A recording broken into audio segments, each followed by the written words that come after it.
9시 정각입니다. 그래서 오늘 제가 근린상가 물건 신건 중에서 조금 금액도 그렇게 높지 않고 여러분한테 좀 추천드려도 괜찮겠다 싶은 물건 오랜만에 두 건 한번 골라봤습니다. 같이 보도록 하겠습니다.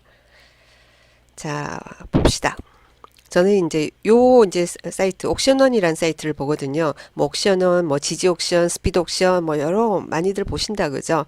근데 이런 어떤 유료 사이트는 여러분이 이제 도움을 받는 거예요, 그냥. 근데 그 유료 사이트 그러니까 대법원에서 나오는 자료를 가지고 정리를 해서 이렇게 올려놓은 거잖아요. 근데 간혹 이렇게 옮기는 과정에서 오류가 있을 수 있으니까 여러분이 경매 물건 항상 보실 때는 이런 유료 사이트의 도움을 처음에 받더라도 마지막 입찰 전에는 여러분이 꼭 입찰할 물건은 대법원 경매정보 사이트 들어가서 정확하게 다시 내용을 확인하는 습관은 꼭 들이셔야 됩니다. 아시겠죠?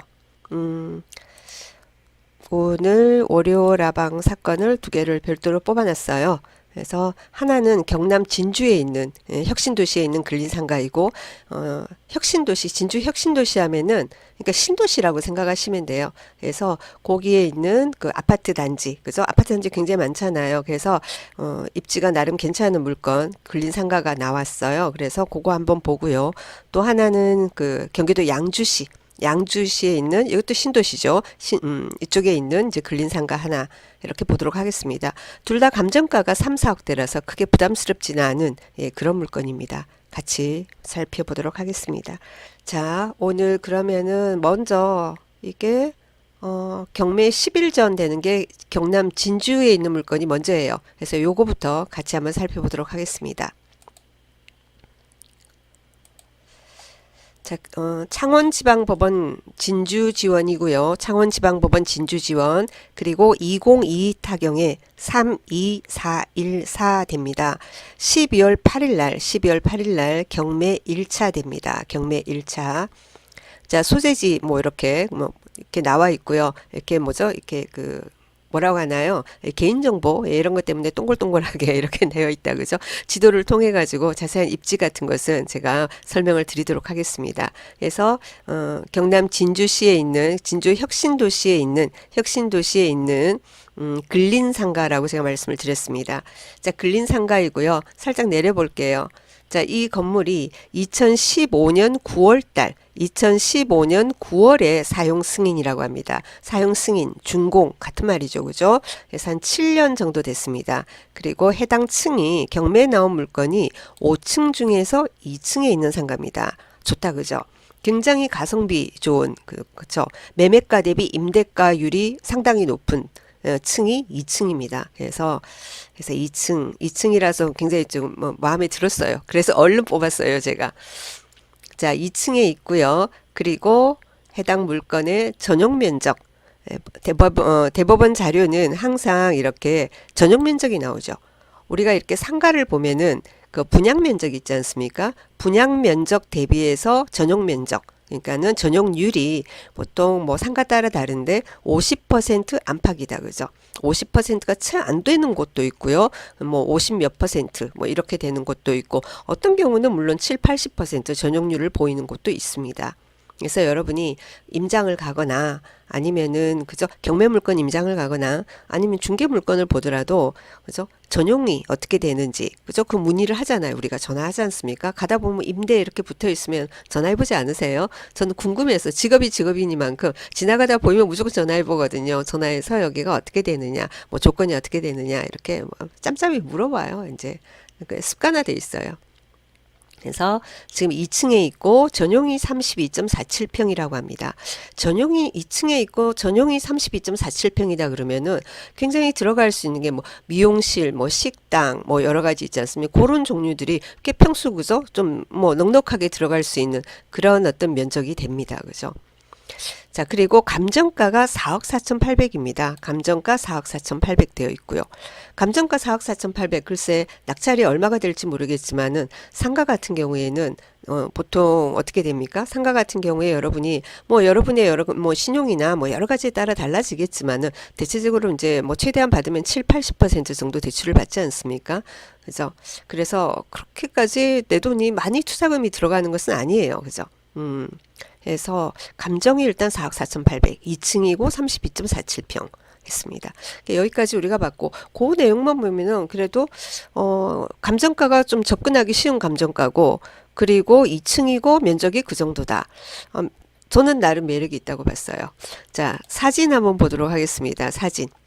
사진 보니까 사진을 여니까 요렇게 생긴 건물이래요. 요렇게 생긴 건물이라고 합니다. 그래서 물론 뭐 공실이 있는지 이런 것은 우리가 좀 자세히 보고 손품을 또 팔아보고 또 여러분 직접 또 가셔서 방문해서 봐야 되겠죠. 예, 봐야 되겠는데 일단 요런 어떤 2층에서 있잖아요. 이렇게 보이는 게 사진으로 보이는 게 어때요? 우리가 2층이잖아요. 2층 보니까 여기 무슨 스튜디오 보이고요. 한의원 보이고 그 다음에 여기는 식당인 것 같아요. 여기 코너에 있는 요만큼이 다 식당인 것 같아요. 제주 흑돼지, 뭐 곰탕, 김치찜 뭐 이런 거 보이고 옆에도 있는 것 같고 그래서 2층에는 다양한 업종이 이제 들어갈 수 있고 괜찮거든요. 그래서 이게 있고 그리고 여기는 밑에는 주차장이다 그죠? 주차장 모습이고 그리고 여기 이 건물이지 않습니까? 지금 해당 건물이 이 건물인데 바로 옆에 아파트가 보입니다. 바로 옆에 그죠? 그리고 그 다음에 뭐 있고 지금 나온 것은 여기 사진에 보이는 이 물건인가 봅니다. 그죠? 스튜디오 되어 있죠. 그래서 아까 스튜디오 우리가 본 것 같다 그죠? 자, 요 호실이에요. 요 호실입니다. 보셨죠? 그죠? 요 호실이에요. 그러면은 이 호실의 위치는 그러면 어떻게 되느냐라는 거죠. 자, 지도에서 우리가 보도록 하겠습니다. 자, 일단 근거리에서 일단 볼게요. 이 건물이거든요. 그래서 해당 물건은 아까 보니까 요 자리에 있었어요. 요 자리에. 여기에 있었어요. 여기. 그죠? 여기 있었어요. 이 뒤쪽이나 이런 게 아니고 이 자리에 있었어요. 자, 그리고 요 건물이고 이 건물 자체에 보니까 1층에 보니까 파리바게뜨 보이는 것 같다. 그죠? 이렇게 코너에 있는 건물입니다. 아까 그런데 이 코너에 보니까 그죠? 2층 식당 참 좋더라고요. 그죠? 예, 건물권 식당 있는 자리가 되게 마음에 들었어요.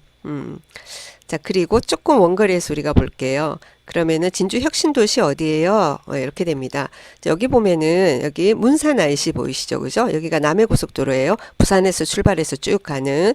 자, 여기가 문산 IC고요. 문산 IC에서 이쪽을 더 가야지 진주 IC가 있어요. 그 다음에 사천이고 그런데 그래서 여기가 진주시지만 혁신도시는 문산 IC에서 들어가는 게 가까워요. 이렇게 들어가면은 여기 있어요.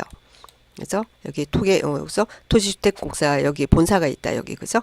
자, 그리고 해당 물건이 여기인데 옆에 보면은 어때요 여기 그죠? 아파트 바로 옆에 이게 다 횡단보도 있고요. 횡단보도 있고 여기 혁신 중흥 S클래스 더 퍼스트라고 해서 726세대라고 되어 있습니다.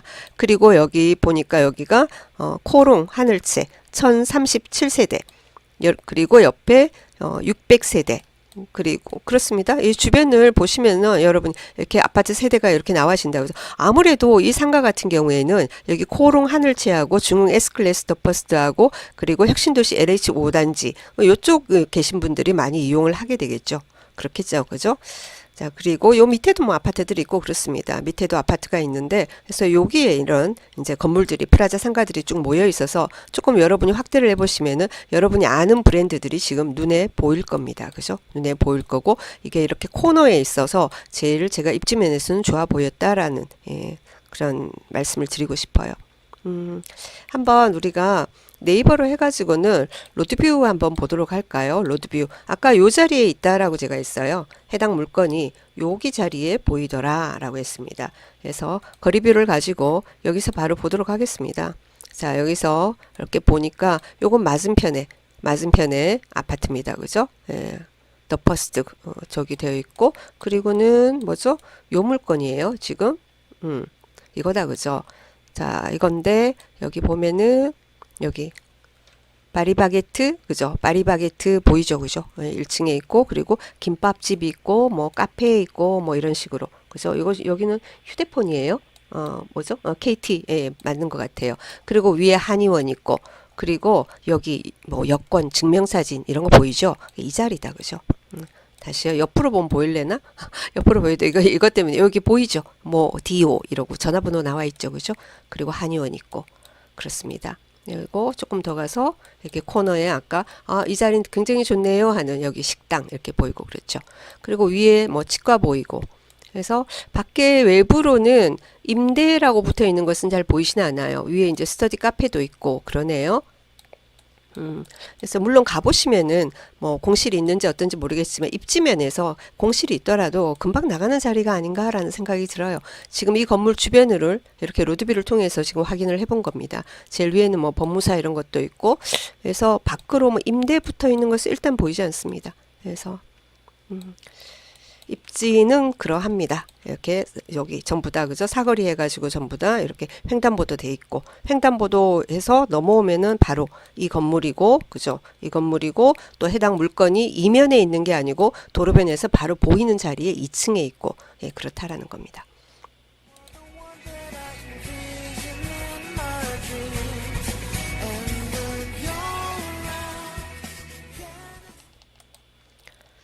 자, 그러면 권리상의 하자가 있는지 같이 한번 살펴보도록 하겠습니다. 건물은 뭐라고 했죠? 아까 제가 2015년 9월 사용 승인 나 있습니다. 그래서 지금 한 7년 정도 이렇게 됐습니다. 7년 정도 됐고요. 자, 그리고 등기부 볼게요. 등기부. 자, 등기부 보니까 2015년 10월 2일 소유권 이전 매매했습니다. 그죠? 처음에 그러면 분양받은, 그죠? 사람이다. 그죠? 지금 소유주가. 자, 그리고 여기 이제 잔금 칠 때 경남은행에서 담보대출을 받았어요. 자, 그래서 경남은행에서 근저당 설정을 이렇게 해놨다. 그죠?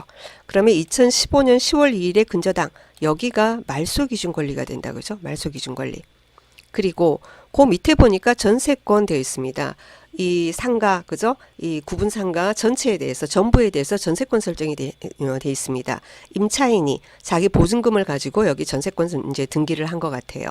그래서 2017년 8월 29일 전세권 이렇게 되어 있습니다. 후순위다, 그죠? 말소기준 등기 뒤에 있는 후순위 전세권 같은 경우에는 당연히 소멸이 되니까, 그죠? 자, 그 다음에 2022년 4월 20일 강제 경매 들어왔습니다. 그래서 어떤 사람이 강제 경매를 넣었어요. 그래서 뭐 관련 왜 넣었는지는 알 수 없지만은 관련 사건에서 이런 거 있는데 크게 우리하고 관계는 없어요. 일단 강제 경매가 들어왔습니다. 그리고 2022년 5월 11일 날 가압류가 또 경남은행으로부터 있고요. 그리고 2022년 8월 22일 날 경남은행 여기 위에 근저당권자가 또 임의 경매를 넣었습니다. 경매는 양쪽에서 들어온 지금 중복 경매로 진행이 되고 있습니다. 자, 여기서 만약에 임의 경매 경남은행에서 경매가 안 들어왔다. 그럼 이 사건 같은 경우에는 기각될 가능성도 상당히 있죠. 한 번만 유찰이 되면은. 한 번 유찰되면 그냥 경매가 없어져 버릴 가능성이 높은데 채권자에 대한 무익료로 해서 그럴 가능성이 높은데 경남은행에서 이제 경매를 이제 신청을 했기 때문에 중복으로 진행되기 때문에 그럴 염려는 그래도 없어졌어요. 왜 그러냐면은 2015년 10월 2일 근저당 경남은행이 채권 최고액이 5억 1,600입니다. 5억 1,600이에요. 이 채권 금액하는 이 채권 최고액은 빌린 원금, 그죠? 빌린 원금의 110에서 130% 정도를 이렇게 채권 금액으로 잡지 않습니까? 그렇죠. 그러니까 빌린 원금 같은 경우에는 뭐 4억 안팎이겠죠. 그죠? 4억 안팎 아니겠습니까? 뭐 많으면은 뭐 110% 잡았다 이러면은 뭐 4억 한 6, 7천 정도 됩니까? 적게 한 130% 잡았다면 4억이 안 될 수도 있지만 여튼 4억 몇 천이 될 것 같아요. 원금이. 근데 원금만이겠습니까? 지금 보통 경매가 진행이 되면은 여기 강제 경매 다른 데서 들어오고 막 이런 정도 같으면은 형편이 안 좋으니까 아무래도 이제 이자를 밀릴 가능성도 높거든요. 그럼 거기에서 이제 이자도 좀 차곡차곡 불어나고 있을 것이고, 그죠? 원금 플러스 이자에서 가고 있을 것이고. 그리고 여기 보니까 전세권이 5천만 원이지 않습니까? 그죠? 자, 그런데 강제 경매가 들어왔다. 이렇게 되면은 어떻게 됩니까? 그죠? 전세권도 물건이잖아요. 그러니까 경매가 낙찰이 되면은 경남은행에서 배당을 받고 그 다음에 전세권자 배당받고 그리고 남는 게 있어야지 경매 신청한 사람한테 배당이 돌아간다. 그죠? 자, 그런데 희박하잖아요. 예를 들면은 요거 4억 몇 천 잡더라도 전세권 5천 이러면은 거의 이것도 5억에 육박하게 될 것인데 이거 감정가가 얼마죠? 4억 4,800 아닙니까? 예, 그렇기 때문에 한 번만 유찰이 되면은 경매가 진행이 안 되는 거죠. 무익료로. 채권자가 채권자 매수 신청을 하지 않는 이상은. 이제 그런데 그런 상태에서 경남은행에서 이제 제일 위에 있는 근저당권자가 경매를 신청했기 때문에 그래서 뭐 기각될 가능성은 없다. 라는 게 제 드리고 싶은 말씀이고요. 그리고 임차인이 있으니까 임차 관계 한번 보도록 하겠습니다. 아까 말소기준 권리가 2015년 10월 2일에 근저당 경남은행의 근저당이다 했습니다. 자, 그렇죠? 자, 여기 보니까 여기 사업자 등록 2017년 9월 4일 했습니다. 2017년 9월 4일. 아까 전세권 설정이 언제죠? 2017년 8월 29일. 임대차 계약하고 전세권 설정하고, 그죠? 전세권 등기하고, 그리고 나서 이제 사업자 등록 이제 곧 며칠 후에 했는데, 어쨌건 2017년 9월 4일은 말소 기준 권리보다는 뒤잖아요. 그죠? 예, 약 2년 정도 늦었죠. 그래서 후순위 임차인입니다. 그래서 대항력이 없죠. 그래서 어떤 조건으로 있냐? 임대차 조건은 5천만 원에 140만 원이라고 합니다. 5천만 원에 140만 원. 후순위라서 뭐 배당을 받건 못 받건 우리하고는 관계는 없습니다. 그렇죠? 예. 여기에 뭐 잘못해서 임차인 수 2명에서 임차 보증금 합계 1억이고 뭐 140만 원 이렇게 돼 있는데 그거는 아니에요. 요 전세권 등기한 이 5천만 원하고 임차 보증금 5천하고는 동일한 채권이 아닌가라고 저는 생각을 합니다. 그래서 어쨌든 그래서 사업자 등록이 일단 늦어서 후순이고 그리고 배당 요구 자체도 자기도 없고 그리고는 전세권 등기를 해놨다. 그죠? 그래서 순서에 의해서 낙찰가에 따라서 배당을 받을 수도 있고 못 받을 수도 있고 그렇습니다. 1차에 낙찰되지 않는 한 배당받을 가능성은 없는 거죠. 사실 이 전세권자도 제가 보기에는 그렇습니다. 자, 그렇다면은 이런 사건을 여러분이 임장을 가게 되면은 어떻게 되겠습니까? 배당받을 가능성이 희박하다고요. 여기 경남은행의 근저당의 원금이 4억 안팎, 많으면은 4억 몇천이 될 건데, 그죠? 자, 그렇단 말이에요. 근데 지금 아까 4억 4,800의 감정인데, 한번 유찰돼 버리면은 어떻게 됩니까? 20% 내려가지 않습니까? 그럼 감정가에서 80%에서 요즘 같은 때는 뭐죠? 예전에 비해서 지금 금리가 높다 보니까 이런 수익형 물건 같은 경우에도 입찰은 이제 들어와요, 사람들이. 예전에 비해서 그래서 조금 낮게 그죠? 좀 그 금리 계산 잘 해가지고 그래서 이제 수익률을 기대 수익률을 좀 높게 설정해가지고 낙찰을 받는 거지 낙찰을 아예 안 받는 건 아니거든요. 어쨌거나 뭐 잘하면 그럼 2차의 낙찰을 받게 될 건데 2차의 낙찰 받는다 했을 때 이 전세권자는 제가 볼 때는 배당이 없다. 그러면은 임차인이 배당이 없다. 그러면 어떻게 되겠어요? 우리는 명도에 대한 부담이 남게 되겠죠. 그럼 명도에 대한 부담이란 것은 어떻게 될까요?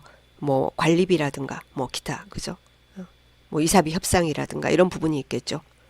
근데 이제 이게 영업을 잘 하는 분들 같은 경우에는 예를 들면 여기가 어떤 상황인지는 모르겠어요. 현장을 가봐야 되겠지만은 뭐 영업을 잘 하는 사람 같은 경우에는 사실은 명도비 큰 부담 없이 해결할 수 있는 방법도 여러 가지는 있어요. 사실은.